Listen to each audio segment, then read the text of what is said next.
Back from our commercial break, and I'm sure that if you have questions or comments, click on them on our YouTube page, and we'll get back to Jack.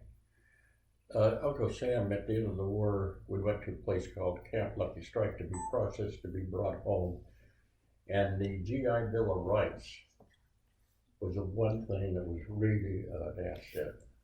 What they did is, we were released to the Army. They'd give you 5 points for every campaign you were in, and we had 5 campaigns. You got 5 points for every medal, like if you had the Purple Heart, the Bronze Star, or the DSC. You got 5 Distinguished points. Service Cross. You got a point for every month that you were in the service, and I think that covers it pretty well. And I had only, being in such a short time, I only had 80 points, but we had guys that were that had been in the Army as regulars that had 125, 150 points because of their length of service. They paid us 52 weeks. They gave us $20 a week. They called it the 52-20 Club, which where we got $20 a week for 52 weeks. They gave us, which I am very sorry I didn't take advantage of it. They gave us a 1 month of college for every month that you were in service, 1 point, and in $10,000 insurance policy. That when they gave that to us, we would have to make the payments after we had our. But I wanted to point out that Uncle Sam really took care of, and the guys that I used to meet with were either engineers or they worked for DuPont and things like that.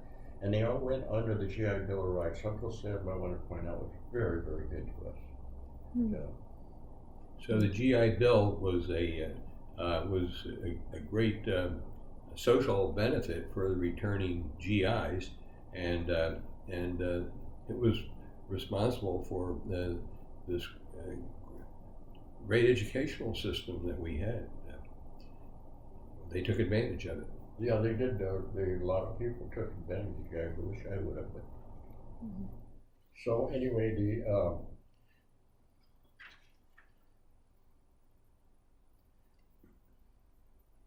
well, we're going to show the medals in a few minutes. That'll be a separate part, so you can see all of Jack's medals.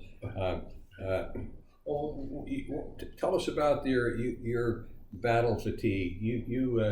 I remember there was something in the book. Again, we're talking about this as following orders. In the book, he talks a little bit about he was being interviewed by the author here. By the way, is Linda Dudek. And so she wrote this wonderful book featuring Jack, and covers a lot of what's going on in the home front too, about his family, about news articles and so forth. But one of the things there's just a short piece there about what we call now post-traumatic stress disorder. It was called battle fatigue in the Second World War. And maybe Jack, you want to talk about that? Well, at the Hurtgen Forest, we had the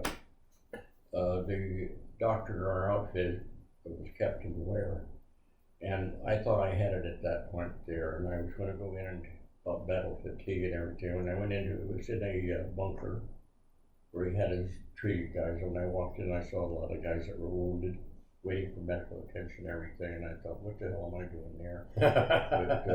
And I was going because that's it. That was enough treatment for you to see what the other guys were worse off. One guy had his leg blown off and from hitting a landmine, and that was just read. Wait a minute, I was thinking of this as I was saying that. There we go again. I'll think of it in a minute. Well, you're doing a great job. I think so much stuff that I know we could come back for 2 or 3 times more, and you'll still have more to talk about. Coming back, we were at Camp Lucky Strike being processed to come home, and on the way home, we were told that we were going to go to. I was one of the low pointers, so they were bringing me back before. I had 75 or 80 points, but the other guys had 120 2,550 points that were going to have to stay there and wait for to come home. And the reason they were taking us home, that they told us that we'd go to North Carolina, take jungle training, and then we'd be sent to the Pacific. And I said, I am not going to go to the Pacific after we had 180 some days of combat. And I'm talking about 24 hours a day. It wasn't a hit and run thing like, with all respect to Pearl Harbor, they had 1 day big bombed or combat time and everything. And coming back, I said I was going to go, and we'd be 6 weeks. We'd get 30 days parole. Okay, so we're back from our commercial break, and I guess we have we're talking here with Jack Port, and he's telling us about his life during the Second World War. He was in the 4th Infantry Division and fought all the way to, I guess, Berlin, or certainly to Munich, and so now we're going to ask him some questions about his post-war years, and he's gone back to the Normandy beaches. This is in the back of the book right here. He's actually walking on, I guess, the Utah beach. That's here. Utah Beach, yeah. And so he's actually walking there. There's a picture of him here with his buddy Jim Rogers, who sadly has passed away. But there's a picture of Jim and Jack by one of the monument to the 4th Infantry Division. And but Jack, you've gone back to revisit, but also participate in the celebration. I just wanted to add something that in this book that we're working on, which this will be part of. This is My Heroes, World War II, and as I say, I've been sort of scrounging around looking up things, and I found out there were 2 sisters who live in Prescott, Arizona, and their father married a French girl, and so they had been going back and forth to France, and so they became bilingual. The father and the mother, again, mother was French, the father was a GI like you. We don't know too much about his military background. Unfortunately, the girls didn't get it. So as we were talking about this earlier, there's a lot of memory loss here with of these epochal struggles that are this is probably one of the most famous wars ever. It was certainly the most lethal. And any case, they now are part of a program to actually help World War II vets fly back to Normandy. Does anybody help you here to? No, that they call that the honor flight, and people have donated money to pay for those flights. It's a treacherous flight. They leave here Friday on a midnight red eye. To get there, you get to Washington in the morning, and from the morning, now getting off a plane at our age, I've been invited, but I haven't gone. It's a quick trip. They've got the buses ready to sightsee different things like the Vietnam Memorial and Arlington and things like that. And they have a breakfast and a lunch and a dinner, and that night something else, and they fly back on Sunday. It's just too much of a trip for guys, especially at my age. And that's one of the reasons I've never gone.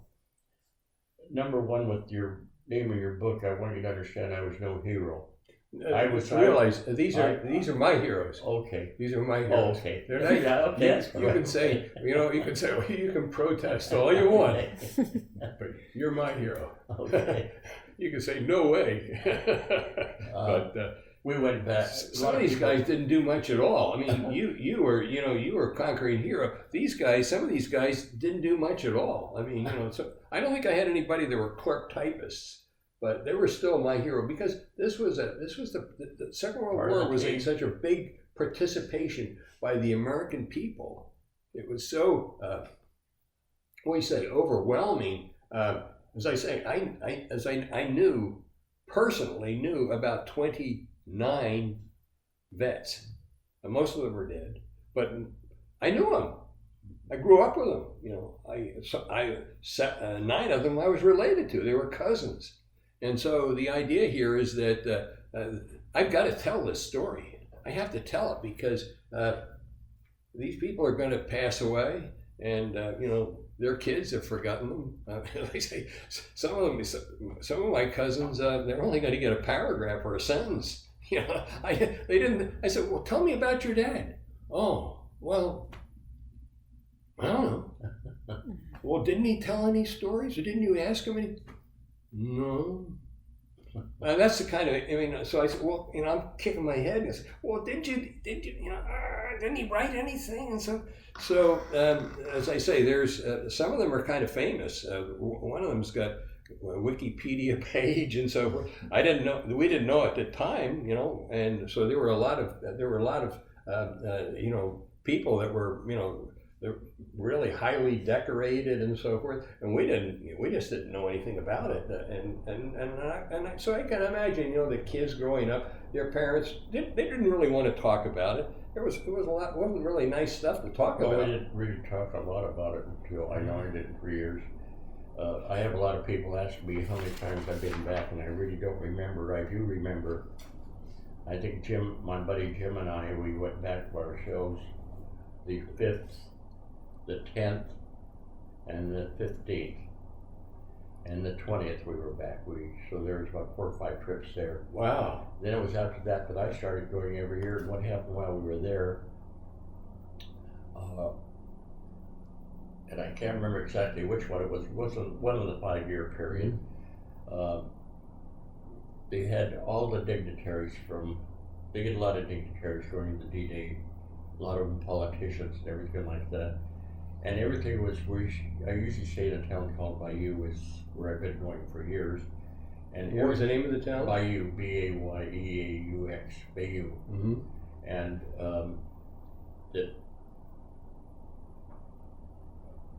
there wasn't any rooms around the beaches anywhere from like 25, 35 miles. You couldn't find a place to stay.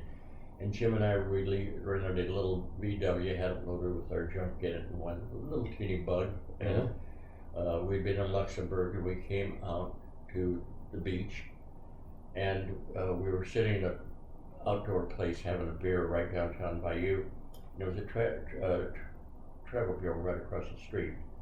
And I said, Jim, I'm going to go over and see. You never remind me of this cancellation. We have a place to stay. So I went over across the street, and he was with me, and they said, I said, is there any room for a couple of veterans? And they said, there's not a thing available anywhere within miles of Mount, but we have French families that want to take veterans in. Huh. And what happened was, I either said to Jim, or he said to me, he says, gee, I don't want to, let's speak French. We don't speak French.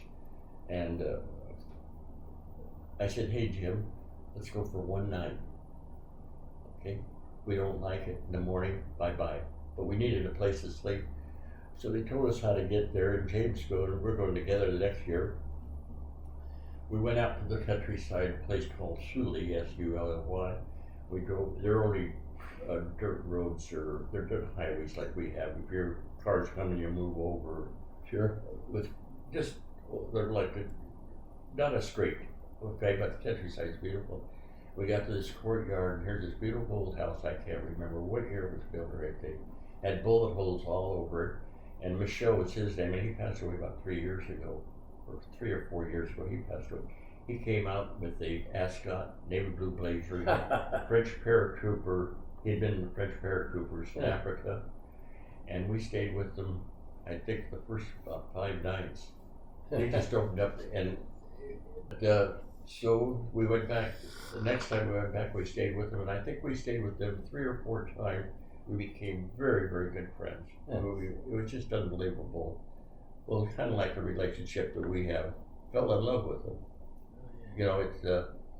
So from then on, but they up the little trail there, I call it trail, they had a house that belonged to their son, which was built in 1600 or something, or 1700. And it was old. It was like camping out. I'd rather be in a foxhole than there, but we had some, we had cover on our head. Then finally, just up the line from there, we had another house, which is a modest 3-bedroom house.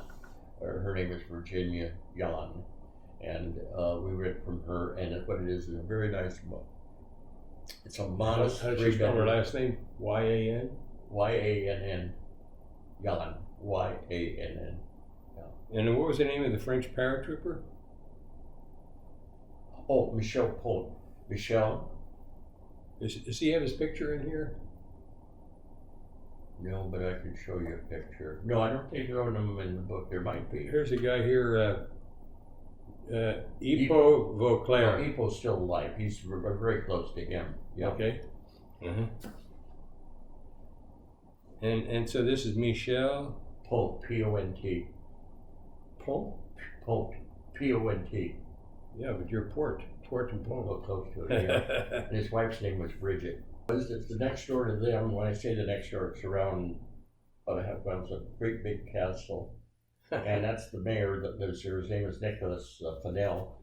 That we became very good friends. He was educated in England, speaks very good English. He's a businessman in Paris. And what he does is he goes into Paris Tuesday morning on the train. He has a bicycle in Paris. He also has an apartment there. And then he comes back on Thursday afternoon. But Michel made arrangements for us to go through his house and see his castle. And that's how we became very good friends with. So that led from the mayor there, of meeting the mayor in Bayou, and I know the mayor in Carentan, I know the mayor in Saint Marie de Mont, and so I know all these people. I might like to add, and I am not blowing my horn now, but over the years I've been on the platform with a lot of people. I've been on with Obama 3 times. Really? Oh yeah. I've met Michelle personally, had a personal conversation. Michelle Obama. Michelle Obama, which was probably the highlight of my life, meeting Really? her. Wow. And Prince Charles, who, the whippiest guy I've ever shook hands with. And then there was Brown and Smith from Canada and England that were prime ministers.